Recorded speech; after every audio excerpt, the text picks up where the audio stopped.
नमस्कार किसान भाइयों। कृषि ज्ञान के फेसबुक लाइव में आप सभी का बहुत बहुत स्वागत है।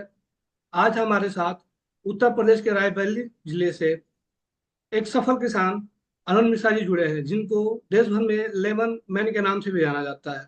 इनसे नींबू की खेती सीखने के लिए देश भर से किसान इनके खेत में अक्सर जाते रहते हैं और ये हमेशा मीडिया में भी सुर्खियों में बने रहते हैं। इनसे किसान बहुत सारे किसान प्रभावित होकर नींबू की खेती कर रहे हैं और अच्छा मुनाफा कमा रहे हैं, और ये स्वयं भी नींबू की खेती से अच्छा मुनाफा कमा रहे हैं। तो आज की चर्चा में हम आनंद मिश्रा से जानने की कोशिश करेंगे कि नींबू की खेती किसानों के लिए क्यों लाभकारी है, वो कैसे इसकी खेती करें, इसका मंडीकरण कैसे करें, उन्नत किस्में कैसे है, कौन सी हैं, उसमें पोषक तत्व प्रबंधन कैसे करें। तो आनंद मिश्रा जी, आपका बहुत बहुत स्वागत है। मैं चाहूंगा कि सबसे पहले आप अपना परिचय दें। नमस्कार विवेक जी। और कृषि जागरण को बहुत बहुत बधाई कि ऐसे प्रोग्राम समय समय पे आयोजित करता है जो किसानों को उनकी आमदनी बढ़ाने के लिए नवीन जानकारी देने के लिए अवेयर करता रहता है। मैं आनंद मिश्रा, जिसे देश में लेमन मैन के नाम से जाना जाता है, नींबू की बागवानी करता हूँ रायबरेली जनपद में। और लोगों को प्रेरित भी करता हूँ नींबू की बागवानी के लिए। एक छोटी सी शुरुआत अपने गांव कचनावा से हमने की है नींबू की बागवानी की। और आज 2024 का नवंबर महीना है। हम देश के 9 स्टेट में किसानों की मदद कर रहे हैं नींबू की बागवानी में, जिन्हें हम पौध भी सप्लाई देते हैं, उन्हें ट्रेनिंग भी देते हैं, उन्हें जो टेक्निकल नॉलेज चाहिए वो भी हम प्रदान करते हैं। विवेक जी। सर, नींबू की खेती के लिए अगर कोई किसान खेती करना चाहता है तो सबसे पहले उसको किन बातों का ध्यान रखना चाहिए? कोई भी बागवानी करता है, नींबू की बागवानी करना चाहता है, तो उसे सबसे पहले खेत को समतल करना चाहिए, बराबर करना चाहिए, जिससे कि जल निकास का उत्तम प्रबंध हो सके। मिट्टी अच्छी होनी चाहिए जिसमें चना, गेहूं, धान, गेहूं, मटर ये सब फसलें हो जाती हैं। उधर नींबू की बागवानी किसान कर सकते हैं। क्या बुआई से पूर्व जो है खेत की तैयारी किसान कैसे करे? अगर अच्छे ढंग से नींबू की बागवानी करनी है तो अभी गेहूं बोया जाएगा। गेहूं बोने के बाद जब कटेगा ये मार्च लास्ट में, अप्रैल की फर्स्ट वीक में, तो तुरंत ही उसे, अगर खेत कम उपजाऊ है तो ढैंचा सनई ये बोआ देना चाहिए। और जो 2 फीट का हो जाएगा तो उसको मिट्टी में मिला करके हरी खाद जमीन में डाल करके कार्बनिक पदार्थ की मात्रा को हम लोग बढ़ा देते हैं। उससे जब मानसून का सीजन आएगा जून के लास्ट जुलाई के फर्स्ट वीक में, तो पौधे का रोपण अच्छे ढंग से होता है और बागवानी बहुत अच्छे ढंग से चलती, पौधे अच्छे से ग्रो करते हैं। विवेक जी। अच्छा। अच्छा, जिन गड्ढों में नींबू के प्लांट को बोया जाता है बुआई से पूर्व उसमें पोषक तत्व प्रबंधन हेतु क्या क्या उसमें डाला जाता है? उस समय मुझे नहीं लगता, अगर आपने ढैंचा को मिट्टी में मिलाया है तो कुछ पोषक तत्व की अलग से आवश्यकता होती है। लेकिन जब पौधे की रोपाई हो गई, गड्ढे में पौधे को हम लोग रोप दिए, और जब वो बड़ा होने लगता है, जब उसमें फुटान आने लगती है, तो पोषक तत्व की जरूरत होती है। उस समय 100 ग्राम यूरिया, 50 ग्राम डीएपी, 50 ग्राम पोटास, गड्ढे से रिंग बना के चारों तरफ 2 फीट के दायरे में डालते हैं। पौधे के पास किसान भाइयों को नहीं डालना रहता, उसके एक रिंग बनाते हैं, उसमें चारों तरफ उसको मिला के मिट्टी में मिला देते हैं, फिर सिंचाई कर देते हैं। पहली खाद की जरूरत ये होती है। दूसरी खाद पौधे के जो है वो फरवरी से मार्च के बीच में यही मात्रा पड़ेगी शुरुआती दौर पे। लेकिन जब पौधे फल देने लगेंगे, तो फल देने पर जब फल टूट जाता है, मैक्सिमम फल जब टूट जाता है, तो उसके पहले कंपोस्ट खाद कम से कम 10 से 15 किलो प्रति पौधे आपको डालना आवश्यक है। और उस समय यूरिया डीएपी पोटास की मात्रा बढ़ जाएगी, 250 ग्राम यूरिया हो जाएगी, 100 ग्राम डीएपी हो जाएगी और 100 ग्राम पोटास हो जाएगी। ये आपको फलदार वृक्षों में डालना है। जी। जी विवेक जी। तो एक जो जैसे अगर बुआई करना है, किसी किसान को खेती करनी है, इसकी बागवानी करनी है, तो हाँ, प्लांट का चुनाव कैसे करे किसान? जो इसकी बुआई, कम कहिए इसको रोपाई कह लीजिए, कि अच्छे ढंग की नर्सरी से, अच्छी जगह से, विश्वसनीय जगह से पौधा आपको परचेस करना है, वो आप कर लीजिए। और गड्ढे को 1 फुट की गहराई में, चौड़ाई में आपको खोदना है। अगर आप तत्काल बोते हैं, यानी कि पहले से गड्ढा नहीं बनाया, तो उसमें आप इसकी रोपाई कर सकते हैं। और 10 बाई 20 पे लगे गए पौधे से पौधे की दूरी 10 फीट होगी और लाइन से लाइन की दूरी 20 फीट होगी। ये डिपेंड करेगा आपकी सॉइल कंडीशन, जमीन के नीचे आपके इलाके में वाटर लेवल और वैरायटी पे डिपेंड करेगा। ये जो दूरी है एक स्टैंडर्ड दूरी है, लेकिन इसमें परिवर्तन किया जा सकता है वैरायटीज के हिसाब से, और इन सब परिस्थितियों को देखते हुए किसान भाई कर सकते हैं। और 1 एकड़ में 200 पौधे के आसपास लगता है। जी विवेक अच्छा। जी। अच्छा, जैसे कि आपने दूरी की बात की कि जो दूरी है, तो काफी इसकी दूरी है, 20 बाई 20 आपने बताया। तो शुरुआती दौर में इसमें कौन सी अंतर्वर्तीय फसल किसान ले सकते हैं? आप 3 साल तक जो आपके यहाँ क्रॉप हो रही है, जो भी ट्रेडिशनल क्रॉप है, धान गेहूं चना मटर जो भी होता है आपके यहाँ, आप 3 साल तक बहुत अच्छे ढंग से ले सकते हैं। चौथे साल से आपको इंटरक्रॉपिंग बंद करनी पड़ेगी, क्योंकि चौथे साल से नींबू का उत्पादन चालू हो जाएगा और खेत को अधिक उपजाऊ होने की जरूरत रहती है। तो चौथे साल में आप नहीं लेंगे। 3 साल तक आप जो आपके यहाँ, जो आपके इलाके में उस खेत में फसल होती थी, उसको आप ले सकते हैं अच्छा, आमतौर पे इंटरक्रॉप के रूप मतलब में। आमतौर पे जो नींबू का पौधा है वो लगभग आपने जैसे बताया कि चौथे साल में फल देने लगता है। क्या उससे पहले जी भी जी। फल आते हैं या चौथे साल से शुरुआत होती है? नहीं, बहुत सारे नींबू की वैरायटीज हैं, जिसमें कुछ में तो अभी आप पौधा खरीदेंगे अभी फल लगा हुआ मिलेगा, लेकिन जब वो बाग आपकी तैयार हो जाएगी तो मार्केट वैल्यू उसकी नहीं होगी। यानी अच्छा नींबू आपका 100 रुपए किलो बिकेगा, तो वो वाला 30 रुपए 40 रुपए किलो बिकेगा। ये भी हो सकता है कि ना बिके। तो किसान भाइयों को हम ये सलाह देना चाहते हैं कि जो भी नींबू की बागवानी करे वो अच्छी वैरायटी लगाए। तत्कालिक लाभ के चक्कर में पड़ के आगे की अपनी आमदनी को कम ना करें। अच्छे ढंग की वैरायटी लगाएंगे तो उन्हें अच्छा मुनाफा होगा, चौथे साल में ही नींबू में फल आएगा। अच्छा, जी विवेक। एक नींबू का जो पौधा है वो कितने साल में प्रौढ़ हो जाता है, मतलब अधिकतम उपज आने लगती है उसमें? आपके 4 साल में उत्पादन चालू होता है और लगभग 30 साल तक उत्पादन देता है नींबू का पौधा। ये 7 साल में अपने मैक्सिमम पे आ जाएगा।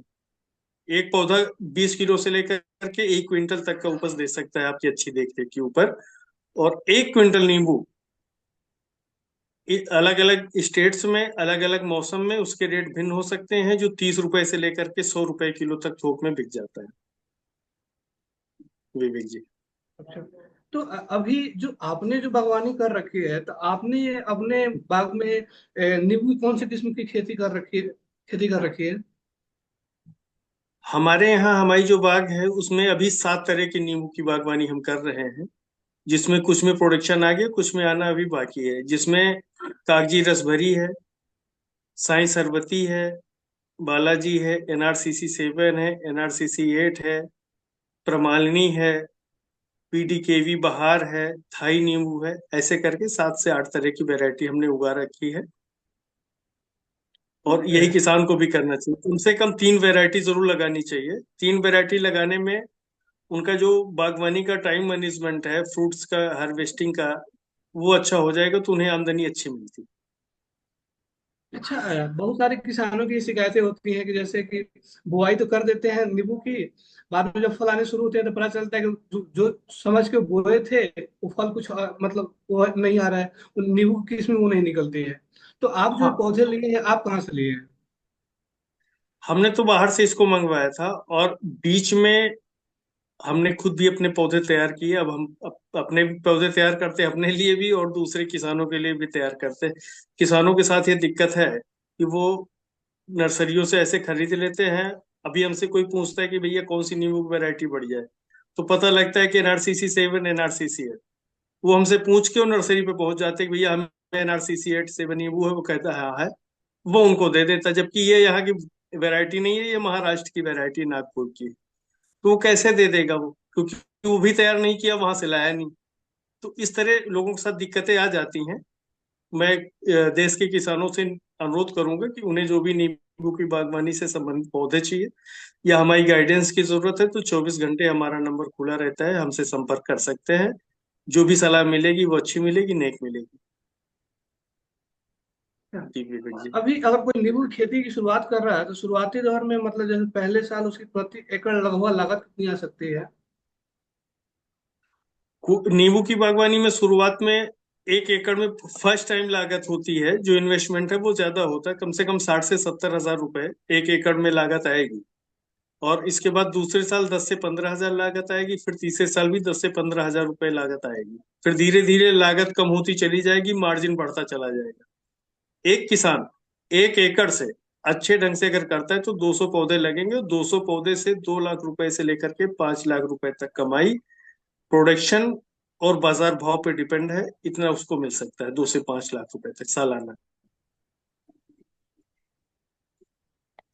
जी विवेक जी। जैसे नींबू की फसल में आमतौर पे कौन कौन से रोग लगने की संभावना होती है, और साथ ही सवाल मेरा ये भी है कि मतलब कौन सा जो रोग जो है या डिजीज होता है वो नींबू के लिए सबसे खतरनाक होता है? सीट्रस कैंकर आता है जो सबसे खतरनाक डिजीज होता है, जिसको हम लोग, जो समझदार हैं किसान, वो प्रिवेंटिव एक्शन कर लेते हैं। जो जिनको समझ नहीं है वो करेक्टिव एक्शन करते हैं, कि ये एक्शन दोनों इस तरह के हैं कि एक तो आपके यहाँ डिजीज आ गई, तब आप दवाई डाल रहे हैं। एक डिजीज ही ना आने पाए उसके पहले आपने अपना प्रबंधन कर रखा है, तो मैं उसको श्रेष्ठ मानता हूँ कि पहले से ही करते। सीट्रस कैंकर आता है, बाकी तो छोटी मोटी बीमारियां हैं सर्दी जुकाम के जैसे, ये हल्की फुल्की दवाई से अपना ठीक हो जाता है। अच्छा, अभी आप कितने रकबे में खेती कर रहे हैं नींबू की? जो हमारी पर्सनल है वो 2 एकड़ से अधिक में है। और अभी जो 9 स्टेट्स में हमारे मार्गदर्शन में किसान कर रहे हैं वो हमको अभी याद भी नहीं है कि कितने एकड़ में हो गए हैं। और बहुत ही जल्दी आपको खुशखबरी बताते हैं हम। आपके जो चैनल है, इससे हम बहुत दिन से जुड़े हुए हैं कृषि जागरण से, और बहुत अच्छा मंच है किसानों के लिए। मुझे ऐसा विश्वास है कि अगले साल तक हम विदेश में भी नींबू की खेती करवाएंगे लोगों को, और उन्हें ट्रेनिंग देंगे, और रायबरेली से उनके लिए पौधे उपलब्ध कराएंगे नींबू। तो आप जो मतलब जो प्लांट उपलब्ध करवा रहे हो ग्राफ्टिंग ग्राफ्टिंग वाला है या फिर सीड से आप उसको? हाँ, ये भी एक चीज क्लियर करना चाहिए देश के किसानों के लिए। ग्राफ्टेड पौधे आम, अमरूद, चीकू, मौसमी, इस तरह के फलों की जिनकी साइज को बड़ा करने की जरूरत है उसमें जरूरत रहती है। जो नींबू है, अगर उसके ग्राफ्टेड पौधे लगाए जाएंगे तो उनका साइज बड़ा हो जाता है, जिसकी मार्केट वैल्यू कम हो जाती है। तो नींबू का पौधा एक प्रोसेस है, उस प्रोसेस में हम लोग सीड से उगाते हैं, और अच्छा पौधा होता है जिसकी लाइफ भी अच्छी होती है। बहुत अच्छा पौधा निकलता है वो, अच्छी उपज देता है, अच्छे समय तक चलता है। ग्राफ्टेड की जरूरत नहीं है। जहां पे नींबू में ग्राफ्टेड शब्द आ जाएगा तो ये समझिए कि दो किसान हैं। एक किसान राम कुमार है, एक किसान श्याम कुमार। राम कुमार ने ग्राफ्टेड लगाया, श्याम कुमार ने सीड वाला लगाया। 1 एकड़ में 200 उनके लगे, 200 इनके लगे। तो जिन्होंने ग्राफ्टेड लगाया उनकी फसल 50 हजार की बिकेगी, उतनी ही मात्रा में, उतनी ही मात्रा में उनकी फसल 2 लाख की बिकेगी। तो मुझे ऐसा लगता है कि 2 लाख वाला ही चुनना चाहिए लोगों को। बीज वाले पौधे लगाने चाहिए, ग्राफ्टेड नींबू में नहीं लगाने चाहिए। अच्छा, लेमन की खेती में आपको एक तरह से महारत हासिल हो चुका है, तो मैं जानने की कोशिश करूंगा कि आपको ये मतलब विद्या कहाँ से मिली है? देखिए, दो चीजें होती हैं कि किसी भी चीज को करके उसे सही साबित करना।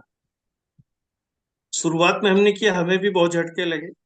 और कभी आपके लिए बता दूं मैं कि मैंने कभी कागज पेन नहीं उठाया कि हिसाब लगाया हो कि कितना लेबर चार्ज दिया, कितना ये दिया, कितना वो खर्च किया, क्या एक्सपेंसेस रहे। मैंने उसको दिल से किया है।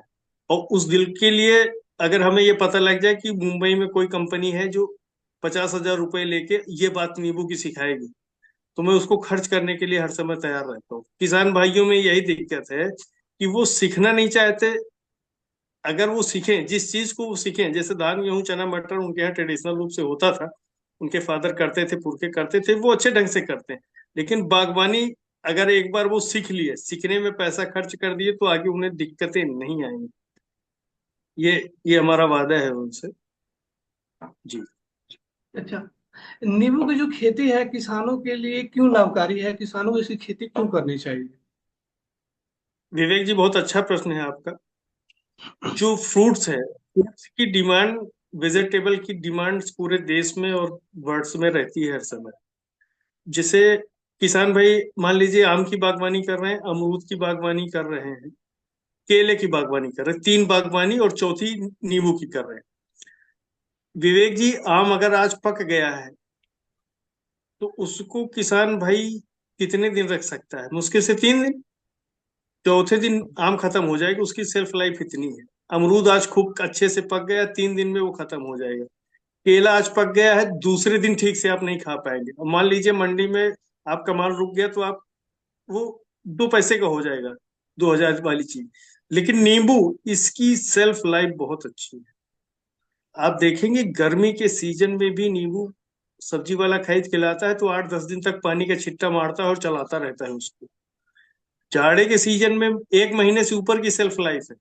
तो जिस फ्रूट की सेल्फ लाइफ हो, यानी वो कम से कम सड़ सके, ज्यादा से ज्यादा दिन रह सके, उसकी बागवानी करना मैं उचित समझता हूँ और हर किसान को करना चाहिए। नींबू की डिमांड बहुत ज्यादा है, अपने देश में भी नींबू बहुत ज्यादा डिमांड है। अच्छा। एक सवाल मेरा ये था कि जैसे कि आप देखेंगे कि कोविड के बाद से ऑर्गेनिक वर्ड जो है लोगों के जुबान पे आ गया है। पहले आमतौर पे बहुत कम सुनने को मिलता था। तो जी अभी जी ये जो जी। आप नींबू की जो बागवानी कर रहे हैं, ऑर्गेनिक मेथड है या रासायनिक और इनऑर्गेनिक है? देखिए, ये डिपेंड करता है आपके क्लाइमेट पे। जैसे लोग ऑर्गेनिक, और ऑर्गेनिक का एक हब होना चाहिए।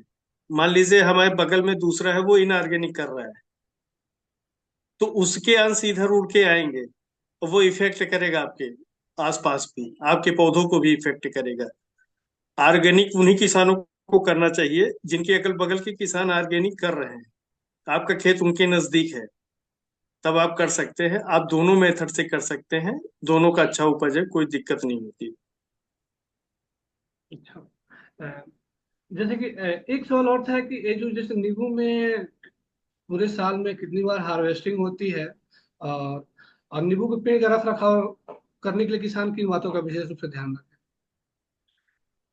हार्वेस्टिंग वेराइटीज पे डिपेंड है। कुछ वेराइटी सदाबहार होती हैं, और जो वेराइटी हम अपने यहाँ उगाते हैं उनमें मैक्सिमम 80% उत्पादन का वो गर्मी में हो जाता है, यानी अप्रैल, मई, जून, जुलाई। और जो 20% उत्पादन बचता है वो बाकी के 8 महीने में आता है। नींबू की ये स्ट्रेटजी है। रख रखाव पौधे के लिए बहुत ज्यादा जरूरत नहीं होती। निराई गुड़ाई समय समय पे, सिंचाई समय पे करेंगे, किसान भाई अच्छा उत्पादन प्राप्त करेंगे और अच्छी आमदनी प्राप्त करेंगे। उच्च गुणवत्ता के नींबू उन्हें मिलेंगे जो मार्केट में उसे अच्छा वैल्यू देंगे। जी। सर, आपके पास नींबू की खेती में कई दशकों का अनुभव है, तो आप अपने अनुभव के आधार पे जो कृषि जन के जो पाठक हैं, जो दर्शक हैं, उनको क्या मैसेज देना चाहेंगे? मैं उनको ये मैसेज देना चाहूंगा कि वो उनकी जो पैतृक जमीनें हैं जिसपे वो खेती कर रहे हैं, उसके 30% भाग में ट्रेडिशनल खेती को छोड़ करके बागवानी की फसल लगाए, जिसमें नींबू मुख्यतः है। उनको आम लगा सकते हैं, अमरूद लगा सकते हैं, जो उनके यहाँ हो सकता है वो हो। लेकिन 30% में कम से कम उनको बागवानी करनी चाहिए अपने ट्रेडिशनल खेती की। तो जो अभी एक्स्ट्रा क्रॉप्स का उनको गोडाउन भरे होते हैं जिनका रेट कम मिलता है, तो थोड़ा सा उत्पादन जब कम हो जाएगा तो उसका भी रेट उन्हें अच्छा मिलेगा। और बागवानी की फसलें जो अपने यहाँ का क्लाइमेट है, कभी सर्दी है ज्यादा हो जाती, कभी गर्मी बहुत ज्यादा हो जाती, कभी अतिवृष्टि हो जाती, ओलावृष्टि हो जाता है, तो इन सब चीजों में ट्रेडिशनल क्रॉप में दिक्कत आ जाती है। लेकिन बागवानी की फसलें किसानों को पैसा देंगी और उन्हें सरवाइव करा सकती है। तो कम से कम अपने खेती के 30% भाग में उन्हें खेती करनी, ये अपनी बागवानी करनी चाहिए। ये मैं जी कहना चाहूंगा देश के किसानों को। जी सर। निसंदेह सर, आज की चर्चा काफी सारगर्भित रही है और आपने बहुत लाभप्रद जानकारी दी है। मैं आशा करता हूँ कि जी जो भी किसान भाई इस वीडियो को देख रहे होंगे तो जरूर लाभान्वित होंगे। इसी के साथ इस चर्चा को मैं समाप्त कर रहा हूँ। इसके साथ में एक और जानकारी देना चाहूंगा कि कृषि जानवर पिछले 28 सालों से कृषि क्षेत्र में निर्बाध रूप से काम कर रहा है, और इस दौरान कृषि जानवर ने किसान हित में कई सारे पहल भी किए हैं, जिसमें एक सबसे बड़ी पहल millennium farmer of India award है, जिसका आयोजन पिछले वर्ष पूसा आईआईआई मेला मैदान में हुआ था, जिसका आयोजन इस वर्ष भी 1 से 3 दिसंबर को होने जा रहा है। पिछले वर्ष पर सिर्फ 15 कैटेगरी में किसानों को अवार्ड दिया गया था, लेकिन इस बार जो है किसानों को 300 कैटेगरी में अवार्ड दिया जा रहा है, जिसमें एक लेमन कैटेगरी भी है। तो मैं चाहूंगा कि आप रजिस्ट्रेशन नहीं किए हैं यदि तो रजिस्ट्रेशन करें, और भी जो किसान हैं, जो मिलियनर किसान हैं, उनसे भी कहूँ, अपील करूंगा कि वो किसान भाई भी उसमें अपना रजिस्ट्रेशन करें। यदि वो शॉर्टलिस्ट होंगे तो उनको दिल्ली आमंत्रित किया जाएगा। मिलियनर यानी वो किसान जिनकी सालाना आमदनी 10 लाख रुपए से ज्यादा है, उन्हीं किसानों को ये अवार्ड मिलता है। तो जो भी मिलियनर किसान है, मिलियनर फार्मर ऑफ इंडिया की वेबसाइट पे जाके, उसके लिए गूगल पे जाके MFOI वेबसाइट सर्च करना होगा। वहां पे विजिट करके 12 भाषाओं में वेबसाइट है, उस वेबसाइट में अपनी भाषा के अकॉर्डिंग भाषा चुन के उसमें जाकर अपना रजिस्ट्रेशन कर सकते हैं और इस अवार्ड को ले सकते हैं। तो इसी साथ सर इस चर्चा को मैं समाप्त कर रहा हूँ, और मैं चाहूंगा कि आगे भी सर आप ऐसे ही कृषि से जुड़े रहें। कृषि से जुड़ने के लिए आपका बहुत बहुत धन्यवाद सर। नमस्कार सर। नमस्कार, आपने भी इतनी महत्वपूर्ण जानकारी देश के सामने साझा की, इसके लिए आपको बहुत बहुत बधाई। और मिलेनियम अवार्ड्स का जो है आपका 1 से 3 दिसंबर तक, इसकी सफलता के लिए हार्दिक कामना करता हूँ। शुक्रिया सर। जी, नमस्कार। नमस्कार।